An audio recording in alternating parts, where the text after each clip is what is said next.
c'est qu'on se rend compte que Dieu était un féministe. Parce que pour donner aux femmes plus de terminaisons nerveuses, c'est qu'ils nous préfèrent. Les gars, je suis désolée pour vous, mais c'est la vérité. C'est la vérité.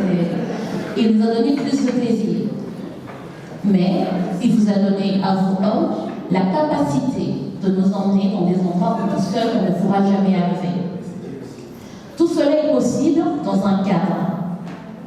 Et en général, quand tu n'es pas dans ce cadre, ton cœur n'est pas en paix. Ta pensée n'est pas en paix.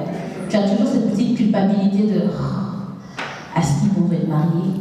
Mais c'est marqué nulle part. Oui, mais je l'aime. Et donc, à un moment, on pourra se marier. Tu as toujours cette culpabilité de et si j'attendais, et si j'attendais. Je ne vais jamais faire la morale à qui que ce soit, parce qu'une fois qu'on arrive au paradis, les gars, moi je ne vous connais pas. Hein.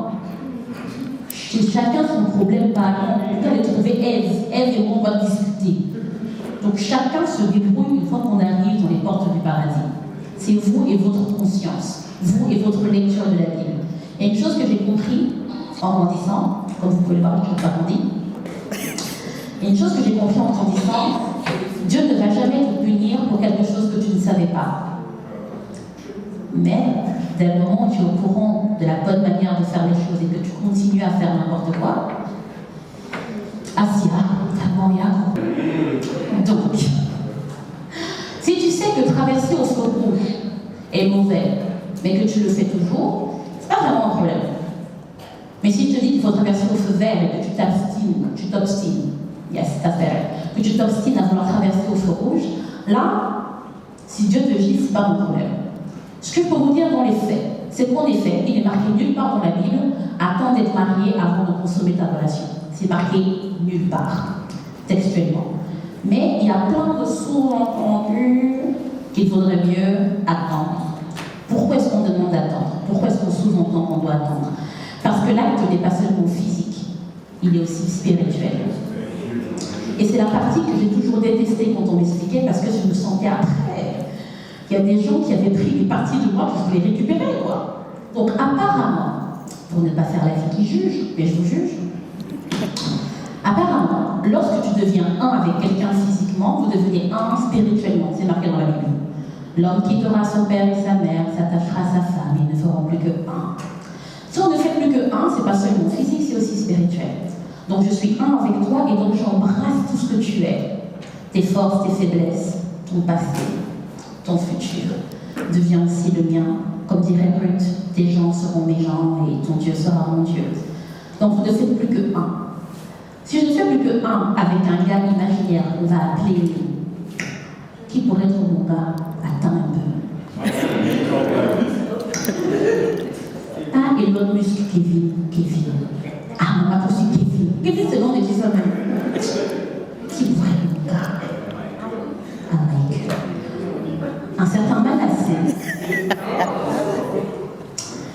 Manassé étant mon gars, si Manassé et moi on se mélange, tu vois, je fais un avec lui et je fais un avec son passé. D'accord, attends, pause. Manassé avant moi a connu Ophélie. Et Ophélie avait couché avec Pierre. Attends, pause. Pierre avait couché avec Sophie. Et Sophie avant avait couché avec Kevin. Pause. Tu es en train de me dire que moi qui suis ici, parce que j'ai couché avec Manassé, j'ai couché avec Sophie, Kevin et toute la bande? Oui. C'est ça, non? Hey, je te dis, ça m'a saoulé cette partie. C'est un truc encore, parce que là je me dis, attends, il y avait qui déjà? Parce... Oui. J'ai une question. Si maintenant le fameux Manassé, il est né de nouveau. Amen. Attends. Manassé, là, je t'explique. Tu as intérêt à venir de nouveau. Parce qu'on veut un gars vierge. Non, pas de physique, mais tu comprends. Merci. Et donc, je disais, la Bible dit les choses anciennes sont passées. Manassé est de nouveau, et toutes ces choses sont passées alors. C'est ce qu'on aimerait, n'est-ce pas? Et que faire alors? Attends.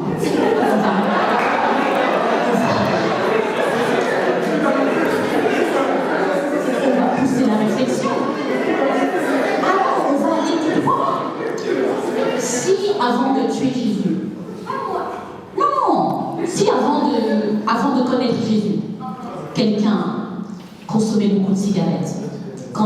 en Jésus. Tout ça, c'est passé. L'état de ses poumons, c'est comment? C'est passé aussi? Non, non, non, non. Ce n'est pas parce que mon cœur a accepté de suivre Christ que les conséquences de mes actes ne sont pas imprégnées à l'intérieur de moi. Le combat commence quand tous les jours, je dois laisser cette partie-là mourir et ne jamais plus ouvrir cette porte-là. Le problème, c'est que trop souvent, on fait semblant d'avoir accepté Christ. On prend nos démons avec nous, on change juste de nom. Et on le met dans d'autres cases de notre vie. Si, en ayant accepté Christ, tu as dit « je ne bouge plus avec personne », mon angoisse s'arrête ici, c'est fini. Tu auras d'autres démons à devoir battre. Ce ne seront plus ces démons-là. Mais maintenant qu'on a dit qu'on ne bouge plus, mais est-ce qu'on se masturbe toujours? Donc on laisse toujours des portes ouvertes. Tu vois, donc tant que tu n'as pas fermé complètement les portes, il y a toujours une piste qui est ouverte, l'ennemi, il rentre. Chacun sa foi. Moi, je sais que je fais pas ci, je fais pas ça, je fais pas ci, mais mon partenaire, si maintenant demain je me marie, tu n'es pas responsable de ce que l'autre imbécile il a fait. Si vous ne faites spirituellement qu'un, tu ne seras tenu responsable que pour des fautes à toi, pas pour ses fautes à lui. Si lui il a fait l'imbécile, c'est son problème. Dieu ne peut pas venir te faire porter le poids du péché de quelqu'un d'autre. Il a dit chacun porte sa croix et me suit. Moi j'ai porté ma croix. Une fille Manassé qui a couché avec Sophie, qui est l'ex de Kevin, vient avec ses conneries. Je suis innocente. Que doit-on faire dans le cas où on aime quelqu'un qui a un passé qui est compliqué? Clairement, on évite les gens compliqués. Il est marqué nulle part que tu devais galérer pour avoir un gars, une relation toxique, on aime bien ça. En général, on rêve dans des relations toxiques quand le sexe est bon. Quand le sexe est bon, on reste. Parce que quand tu as un rapport sexuel avec quelqu'un, c'est la même hormone qui est dégagée. Donc pendant une fraction de seconde, tu es bête. Tu crois que tu es amoureux. Non, tu es juste bête. C'est juste des hormones qui te font croire que tu es amoureux. Mais dans la vérité, tu es... Merci. Tu es juste bête. Tu n'aimes pas cette personne. Et il n'y a rien de pire comme sentiment, pour ceux qui se masturbent et qui ont encore du mal à arrêter, c'est, avant de te masturber, c'est trop bien. Tu mets de l'ambiance, c'est tout. Et une fois que tu as fini, la seconde après que tu as fini, tu te dégoûtes. Je mens. La seconde après avoir éjaculé, tu te regardes juste en mode, mais what? J'aurais pas dû faire ça, c'est dégueulasse. Par contre, quand tu es marié à quelqu'un, la seconde après avoir éjaculé, c'est on recommence. Parce que tu n'as plus cette culpabilité. Il n'y a plus ce sentiment qui vient t'envahir en disant t'es pas à ta place, t'aurais pas dû. Et je comprends que la masturbation soit quelque chose de compliqué et qu'on a du mal à dire non. Je vais vous expliquer pas en tant que chrétienne, et on la chrétienne, ok, en tant que sexologue, quels sont les bienfaits de la masturbation? Donc, la masturbation est bien pour plusieurs raisons. Par exemple, lorsque tu as du mal à te concentrer, que tu as du mal à dormir, une petite séance peut faire énormément de bien à ton corps. Tu vas te relaxer, ça va vraiment détendre les muscles. C'est très très bonne chose. La chrétienne. Bon, bien que ce que la copine de la raconte soit intéressant, lorsque tu te masturbes, que dit la Bible par rapport à l'adultère? Parce que Dieu, il s'en fout. Dieu, il n'est pas contre le fait que tu aies du plaisir. Au contraire, il a créé 8000 terminaisons nerveuses pour une raison. Parce qu'il veut que tu puisses t'enjailler. Mais dans un cadre. Si tu commences à te masturber, tu dois faire appel à un imaginaire érotique. Il est très rare qu'on pense à un arbre lorsqu'on se masturbe. Cet arbre doit avoir des formes vraiment... En général, on va penser à quelqu'un. Mais ce quelqu'un, il t'appartient pas. La Bible, elle a dit, si tu convoites la femme de quelqu'un d'autre, tu commets l'adultère. Oui, je vous dis, c'est sale ce que j'apprends. C'est très sale. Vous n'allez plus jamais vous masturber de la même manière. Donc toi, tu es tranquillement dans ta vie, en train de commettre des adultères avec les femmes des gens. Et les maris. Toi, tu es là, tu es dans la polygamie. Tu as plein de bails partout. Donc Manassé, il a son passé, mais c'était avant. Non, pendant ton présent, tu es polygame. Tu te masturbes, tu penses à Kim Kardashian. Donc tu convoites la femme de Kanye. Au cas où tu es Kanye est fou, laisse la femme. Non, je veux dire, moi je suis votre grande sœur, je vous le dis vraiment par amour pour vous. Hein? Kanye est fou. N'allez pas commencer à penser à sa femme. Peut-être que tu penses à... Ok, elle n'aura pas de tête. Ah. Ce que je... Non, quand même, s'il vous plaît. Tu vas pas aller lui mettre un sac sur la tête. Il y a un minimum. Respectons-nous. Qu'elle soit canon. Donc tu vas penser à une autre personne. Mais cette autre personne n'est quand même pas ton épouse. Oui, mais on est fiancés. Ce n'est pas ton épouse. Tant que tu n'as pas été marié avec elle, est-ce que je peux vous dire tout ça?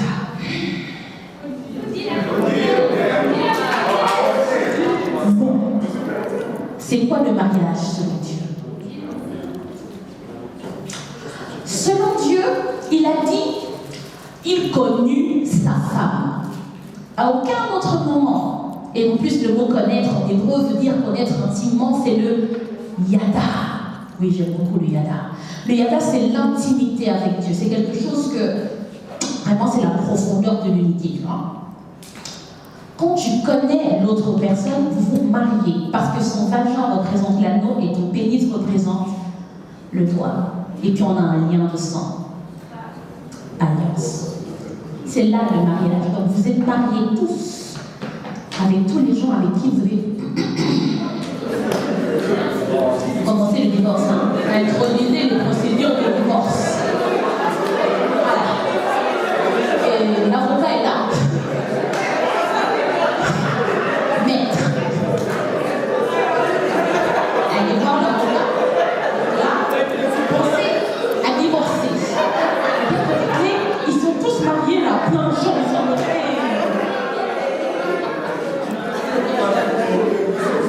qui n'est pas marié ici? Marié de menteur.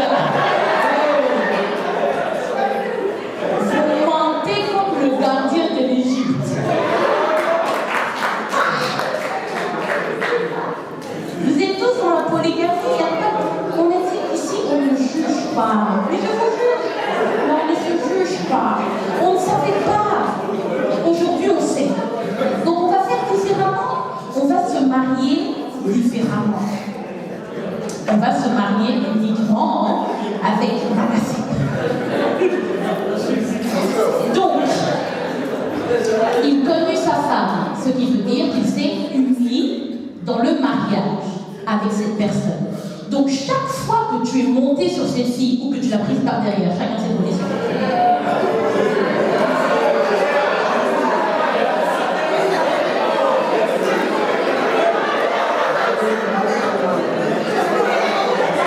Ce que j'aime chez vous, c'est que vous faites semblant que vous êtes saint.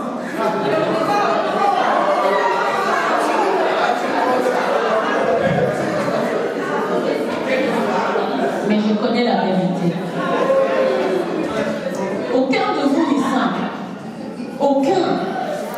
Tous ont péché. Ça se voit. Moi, je n'ai pas péché.